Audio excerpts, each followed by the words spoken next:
My phone screen glowed, my face circled in red like some kind of target, while my daughter-in-law polled her followers on who to remove from our family. The comments flooded in like venom. Every laugh emoji, each cruel agreement stung like a slap at 68 years old. So I typed the reply that would shift our entire world.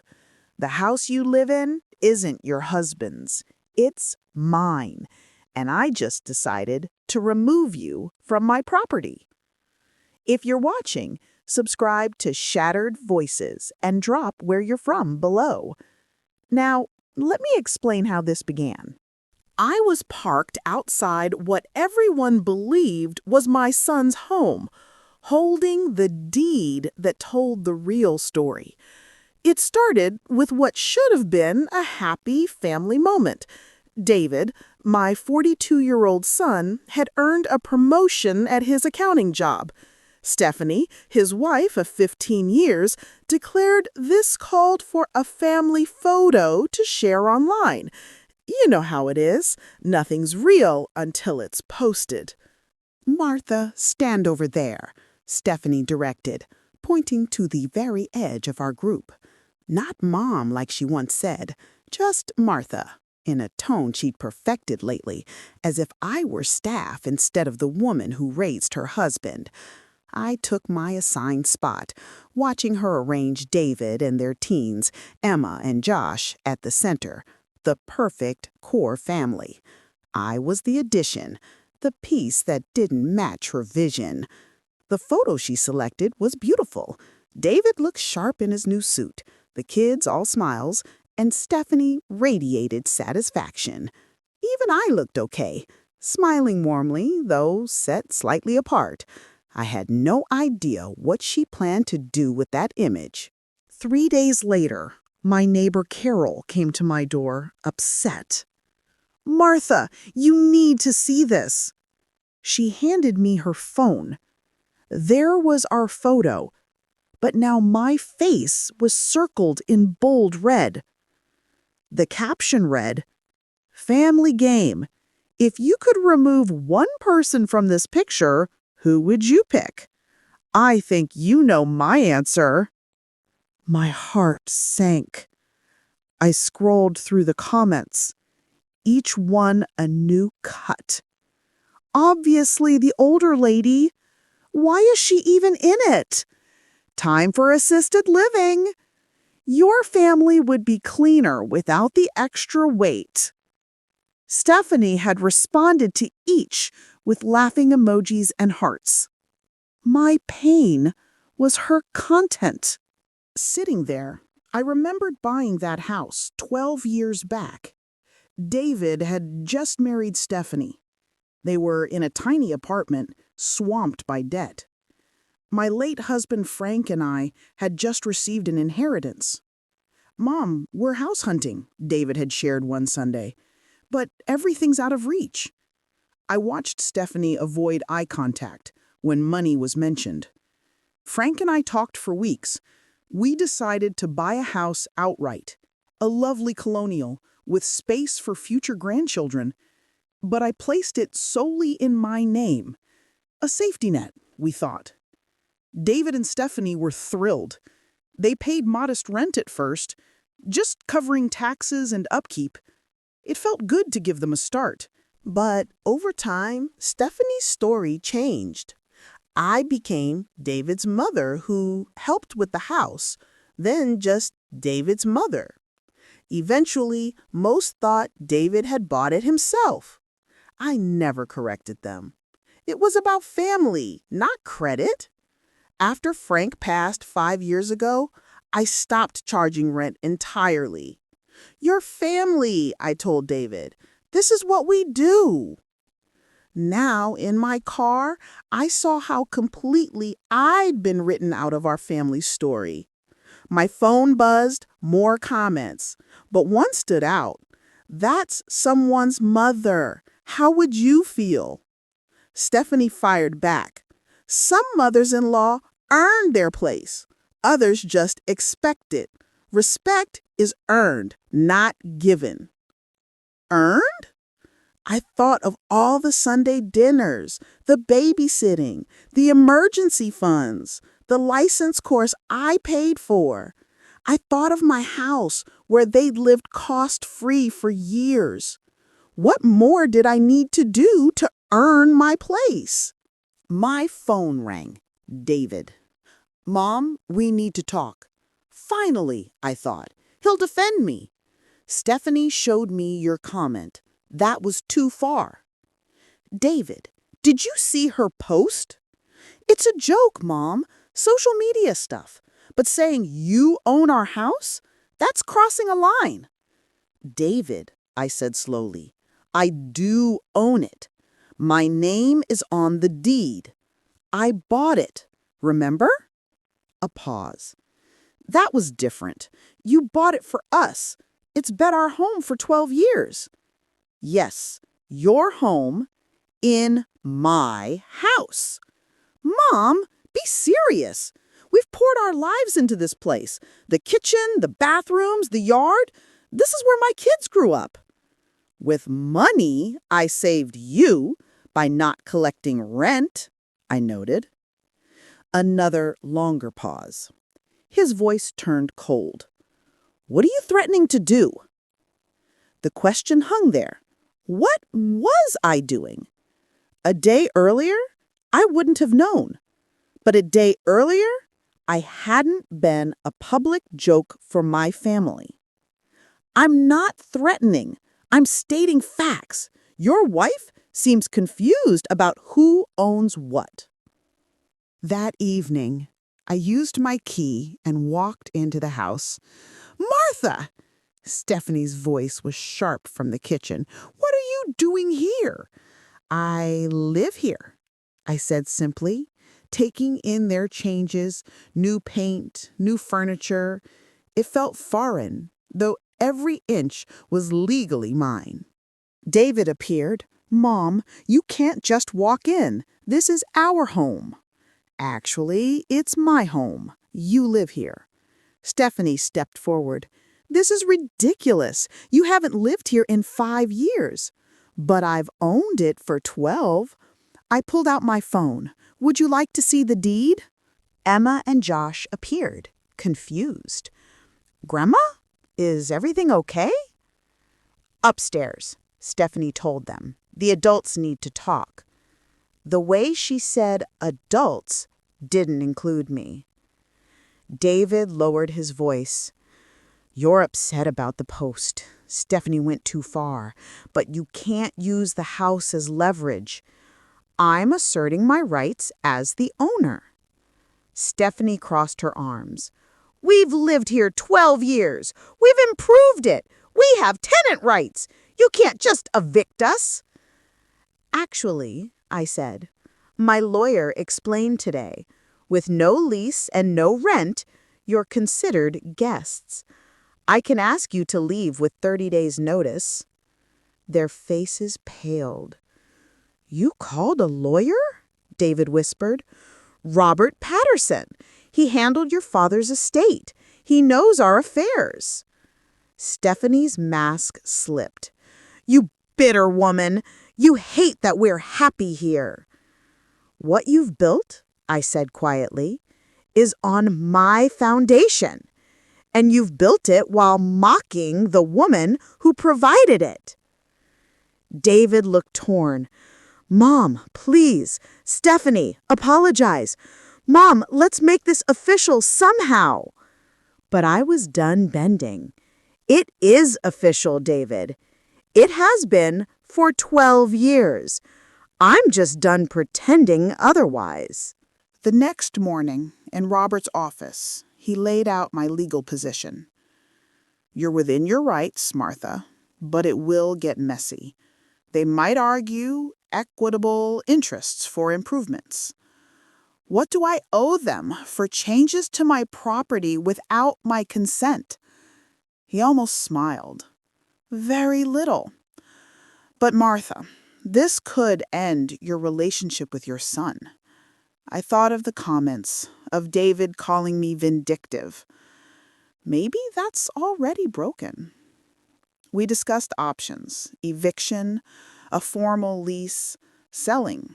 Then Robert paused. I reviewed your husband's estate files. There's a trust fund for David with you as administrator. It's been growing. Over $400,000. I was stunned. Frank had set it up to be revealed when David turned 45, or if I passed first. David turns 43 next month. A plan began to form. Not revenge, a lesson. Robert, I said, I know what to do. 3 days later, I was ready. Reviewing my finances after Robert's discovery, I found something chilling. Small, regular charges on my credit card over 2 years from Stephanie's phone. Over $8,000 in total. My neighbor Carol nodded sadly. I always wondered how she afforded those designer bags. The fraud ran deeper. Stephanie's real estate license showed almost no income, yet her social media showed a lavish lifestyle. My card was funding it. Then my phone rang. Stephanie. Martha, we need to talk. We'll pay fair market rent starting now. How? I asked. You've sold 3 houses in 2 years. David makes a modest salary. How have you funded your life? Silence. I don't know what you mean. I mean, my card has $8,000 in charges I didn't make. A long pause. I can explain. You can explain getting caught. I hung up, feeling a strange sense of control. The next ally was unexpected. My granddaughter Emma came to my apartment upset. Grandma, Mom's been lying. She showed me texts between Stephanie and her sister, planning for months to get the old lady out of the picture and claim what was rightfully ours. The social media post wasn't a joke, it was a calculated move. She's telling people you charge us rent and are trying to evict us because you're desperate, Emma said. Emma, whatever happens, I love you and Josh. I know, Grandma. What Mom did was wrong. That afternoon, Robert called urgently. David filed for adverse possession, claiming the house theirs by continuous occupation. Can they do? In our state, it requires 20 years, not 12. But there's more. They hired Margaret Stevens, a very expensive lawyer.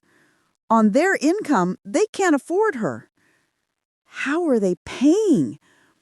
That's what we need to find out. If it's fraudulent credit, we have them. David came to my door that evening.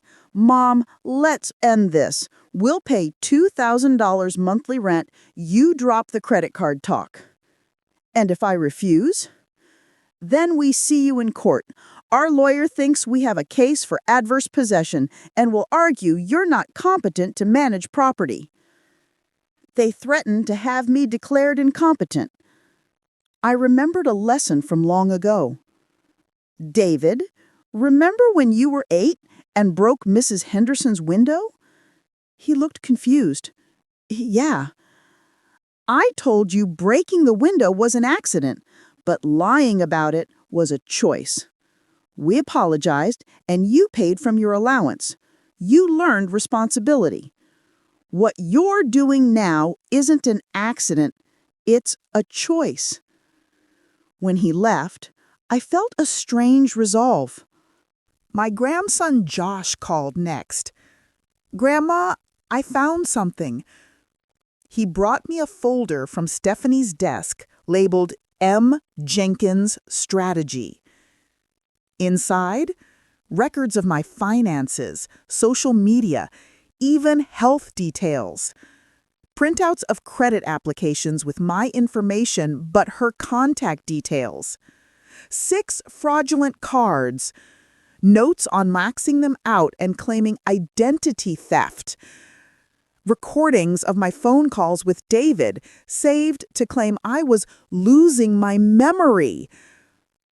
She told Dad she'd have proof you were unstable if you caused trouble, Josh said. The manipulation was breathtaking. Josh, this is brave. Thank you. I'm sorry, Grandma. Mom's been mean. Robert's next update was grave. Martha, this is federal crime territory. Identity theft, wire fraud, conspiracy. She could face years. A forensic accountant, Patricia Wells, joined us. They've been busy, she said. 6 months ago, they formed Jenkins Property Management, LLC. They used your house, owned free and clear, as collateral for 3 loans without your knowledge. David forged your signature. They borrowed $230,000. My head spun.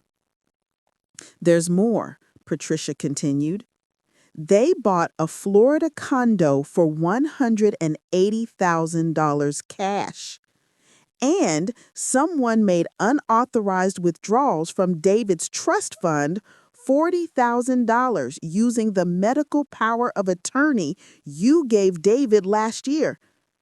My own son. What are my options? File criminal charges immediately, Robert said, or offer them a chance at restitution if they cooperate fully. I thought of Emma and Josh. I want to see them. Here, tomorrow. They walked in like it was a negotiation. Stephanie spoke first. I hope you've come to your senses about the house. I have, I said, as Robert placed the loan documents on the table. David went pale. Stephanie's composure broke as she saw the credit applications. This is a misunderstanding, David tried. Explain how you accidentally forged my signature on loans against my house, I said. Stephanie attacked. You're a sick old woman destroying her family. By having you steal $400,000 from me? The total, loans, trust theft, credit fraud, the condo, hung in the air. We needed to protect ourselves, Stephanie shouted. You were making poor choices. So you stole my future for yours? Robert cut in. You face bank fraud, identity theft, elder abuse, serious federal crime. David finally cracked. Mom, please. Stephanie said it was temporary. We'd pay it back.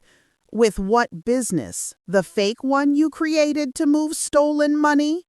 Stephanie leaned in, venomous. You're just a lonely old woman who can't stand her son's life. I am lonely, I agreed, but I'm a lonely woman who owns what you stole, and I don't have to live knowing I betrayed my family. Robert presented the final offer. Full repayment, vacate the house, dissolve the LLC, cooperate in unwinding all transactions. In exchange, no criminal charges. And if we refuse? David asked. Charges are filed this afternoon. Arrests likely by the weekend. They left to decide. At 4:30 p.m., David called. Defeated. We accept. 3 weeks later, I stood in the kitchen of my house. They had moved out.